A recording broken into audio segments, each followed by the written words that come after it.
Hey, let's get right into it. Today's video is about mentors and how mentors are often not very nice people. And when I say that, it's not saying anything negative. It's really just acknowledging the fact that a lot of people who spend a lot of time developing themselves and working on a lot of dreams and goals and aspirations and do a lot of travel, maybe work very high intensity jobs or have like leadership roles, they usually don't have a lot of time for niceties. And I say all this to say that I was thinking about myself the other day, and I started being a faculty lead for the sociology club at one of the campuses where I teach. And what I noticed when I took on this club is that it was very unorganized with when they were going to meet, how they were going to meet, who are the officers. I send out emails, they don't reply to them all the time. And so, I know when I've done my part as far as being on top of things. And I was thinking like when I was contacted, it was like, oh, at the last minute on the day of the meeting, oh, they're not meeting today. They're going to meet Tuesday next week. I'm like, well, I can't come Tuesday next week. And she's like, oh. And I'm like, no. And I was like, and if they're canceling a meeting the same day, they need to let me know that day. I was like, that's, considerate, right? And when I got off the phone, I was thinking like, I might come off as kind of maybe cold and straightforward sometimes. But it's not because I'm not a kind person, not a giving person, not a loving person. I'm sure my daughters would attest to that. Very nurturing person. But when it comes to business and taking care of important things or mentoring or anything related to time and balancing it and being able to do something, volunteer work for this person and giving my time to this and making sure this is done, I get kind of straightforward and I start having like a single mind, like a really narrow vision. And so I was thinking back to some of the mentors that I had, like when I first started college at the Evergreen State College in Washington. That mentor, she was a beautiful person inside and out, but you wouldn't know it by talking to her. She was not very nice at all. And matter of fact, a lot of people didn't have a lot of good things to say about her, but she was like on top of everything. I mean, anything technological, multimedia technology, information technology, computer science, computer information technology, she was on top of it. She taught me video production. She taught me how to create and build websites and all, when people used to do all that stuff from scratch. And it was like her goal in life was to make sure that I was technically, superior no matter what field I went into, no matter what I did. And she succeeded. But I remember how off-putting she was when I first met her, not to me, because I think when you are similar in personality, that stuff doesn't really bother you much. But I remember other people saying, did you see how she talked to us? Did you see what she said? People would tell her, oh, the computer's acting funny. She's like, I'm coming, I'm going to help. I'm sure it's a user issue. And it wouldn't be until a few seconds later that they would realize that she was talking about them, not knowing what they were doing. But she was real on top of everything. When are we doing this? How are we doing it? This is the grant proposal. This is how you write one. No, that's not correct. Why would you put that? That doesn't make any sense. She never belittled, but she was always very, very strict in the way that she conserved her time and her energy.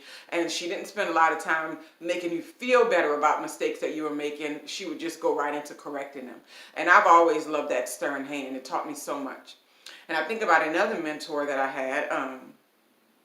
The most effective ones was when I was I was a Mary Kay consultant. I was putting my hands in the network, the multi-level marketing business. And I did it for a couple of years and it was okay. It taught me a lot of things about business and people and how to, maneuver in that world. And it was some very fun stuff.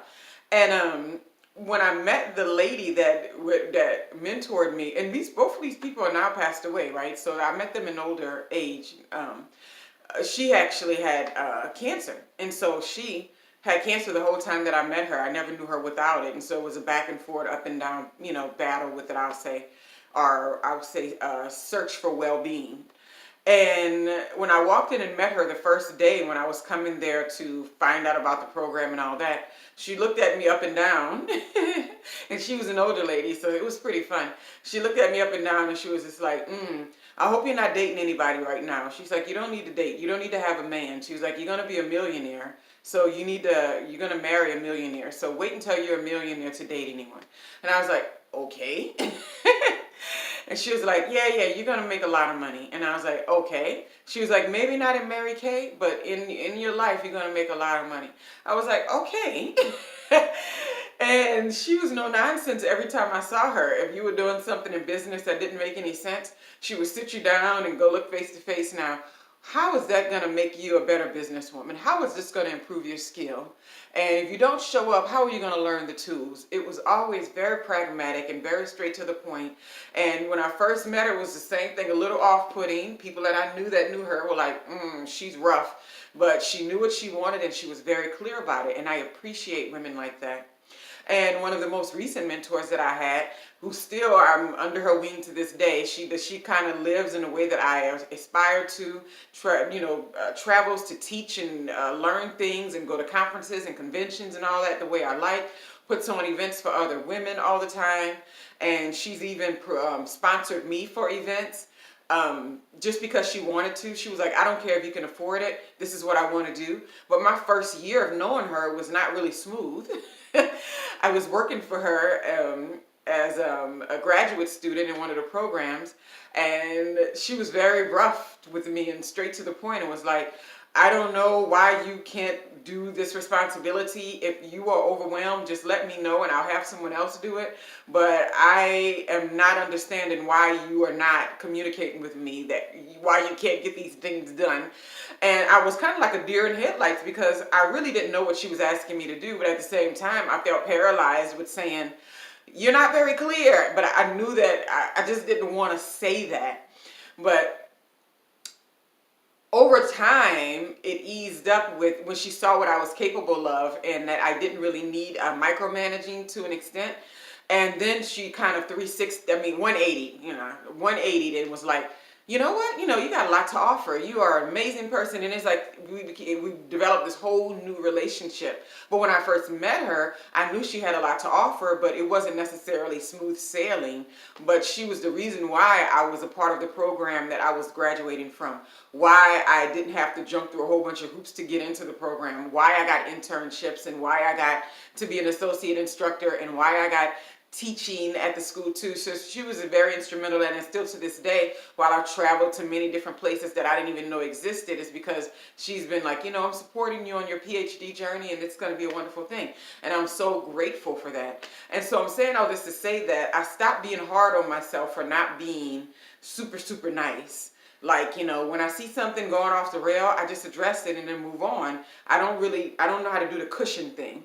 And so sometimes when I see my daughters doing something, the other day my daughter was doing multiplication and she didn't feel like doing it. And she's like, what's 4 plus 2? It was a part of the, when you carry the numbers over. And she's like, 9? I'm like, 4 plus 2 is 9. Okay. You know what? I'm not going to even be nice about that. And so she was like, oh, 6? And I'm like, why are you guessing something like addition? I'm like, if you're tired and you don't want to do it, take about a 10-minute break. Say, can I get a break? And then go back with a fresh head. But don't sit here and guess at addition problems, simple multiplication.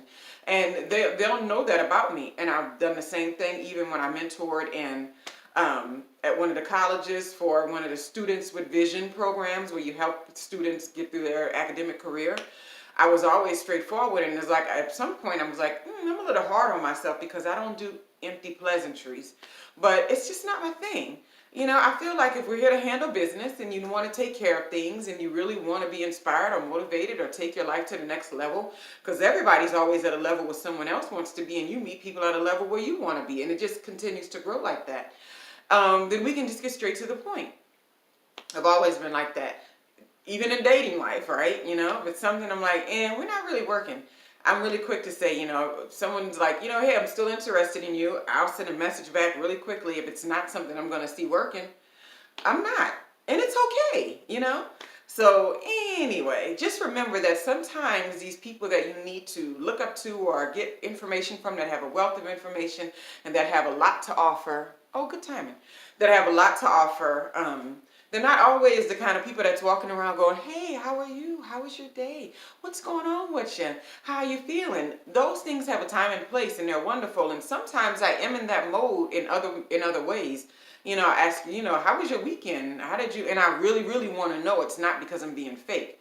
The best thing about mentors that are straight shooters is that you know when they're being sweet, or they're asking you about your life, or they're asking about something that you're going through. It's a very honest query. They're not asking you because they want to make you feel better. They're being very honest, and it's like, I really want to know how your weekend was. For some reason, I really care. What'd you do? Or how did that thing work out with your mom that you were talking about? Or how did that thing work out with the school when you said you were trying to get that class to do the, I really want to know. But I mean, but who really wants to push information on people who really just don't want to know and are asking just because they're being nice? And so you don't want to do that. Anyway, I hope you're having a wonderful day. I love this video. I love the idea of making sure people aren't passing up on people with a wealth of information because they're not friendly or nice. And a lot of times, most people that are achievers and successful and are working towards a lot of goals, they are introverted. And the reason why they get so much done is because they enjoy their own company and they don't mind being alone. And when they're alone, they get the most stuff done. And they come out maybe once every couple of weeks or so, but it's not something that they need to have in their space. So you can write them off, but you may be missing out on a wealth of information and some very positive mentorship or motivation, right? And y'all have a beautiful, beautiful day.